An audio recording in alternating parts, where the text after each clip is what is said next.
एक जंगल में राजा शेर और उसकी पत्नी रानी शेरनी और उसका बेटा हीरा रहते थे और ये बहुत ही खुशहाल परिवार था। और एक दिन किसी कारणवश रानी शेरनी की मौत हो जाती है। राजा शेर बहुत प्रयासों के बाद भी उसकी मौत का कोई सुराग नहीं मिलता। बेटा हीरा बहुत रोता है, माँ हमें छोड़कर कहाँ चली गई, हम कैसे जिएंगे।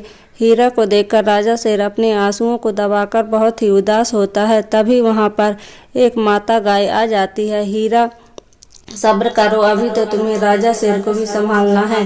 देखो राजा कैसे टूट गए हैं, तुम ऐसे ही रोते रहोगे तो राजा शेर का क्या होगा। हीरा चुप हो जाता है और अपने पिता को भी चुप कराता है और माता गाय जंगल में सभी को ये बात बताती है। सभी जानवर बहुत ही भावुक होते हैं। ऐसे ही कई दिन बीत जाते हैं। फिर जंगल के सभी जानवर ये निर्णय लेते हैं, राजा शेर कब तक ऐसे अकेले रहेंगे, अकेलापन उन्हें खा जाएगा, क्यों ना उनकी शादी करा दें। हीरा भी इस बात से बहुत खुश होता है। हीरा की जिद से राजा शेर शादी के लिए हाँ कर देते हैं और पास के जंगल वाली शेरनी के साथ शादी करा देते हैं। वो तभी साथ आ जाती है और अपने साथ अपने बेटे को भी लाती है। राजा शेर के साथ बेटा हीरा को भी बहुत प्यार करती है। हीरा इधर आओ, मैं तुम्हारी माँ हूँ, तुम्हें कभी कोई परेशानी नहीं आने दूंगी और अपने बेटे की तरह तुम्हें प्यार करूंगी। राजा शेर भी इस बात से बहुत ही खुश होते हैं और बोलते हैं, पत्नी के साथ हीरा को भी माँ मिल गई। फिर राजा ये भी कहते हैं, मैं बूढ़ा हो गया हूँ, मेरा अंतिम समय कब आ जाए कुछ पता नहीं, क्यों ना मैं जंगल का राजा हीरा को बना दूं।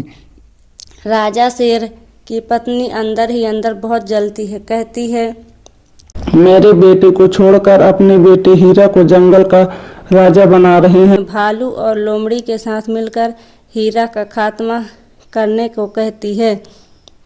बोलती है, जंगल में एक सफेद खाल ले आना, वो खाल मैं अपने बेटे को पहना दूंगी और मेरा बेटा बिल्कुल हीरा जैसा लगेगा और राजा को शक भी नहीं होगा, मेरा बेटा जंगल का राजा बन जाएगा। लालच में आकर लोमड़ी और भालू हाँ कर देते हैं। फिर भालू हीरा को ले जाकर पहाड़ से फेंक देता है और फिर राजा शेर से कहता है, इतनी देर हो गई, हीरा कहाँ है। शेरनी राजा शेर से कहती है, लगता है किसी दूर जंगल में निकल गया है। बहुत ढूंढने के बाद हीरा नहीं मिला।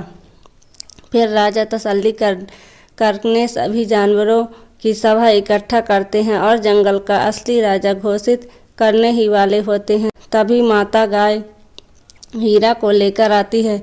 शेरनी का बेटा और शेरनी की सच्चाई विस्तार से सबको बताती हैं। ये सुन राजा शेर बहुत ही दुखी होते हैं और कहते हैं, जिसे ममता भरी माँ कहा था वो तो दुष्ट शेरनी निकली, मैं उसे यहाँ नहीं रहने दूंगा। और जंगल के सभी जानवर और राजा शेर उस शेरनी और उसके बेटे को जंगल से भगा देते हैं। फिर राजा कहते हैं, किसी भी गलत जानवर को इस जंगल में नहीं रहने देंगे और जंगल का राजा हीरा को बनाते हैं। सभी जानवर बहुत ही खुश होते हैं और राजा शेर भी बहुत खुश होता है।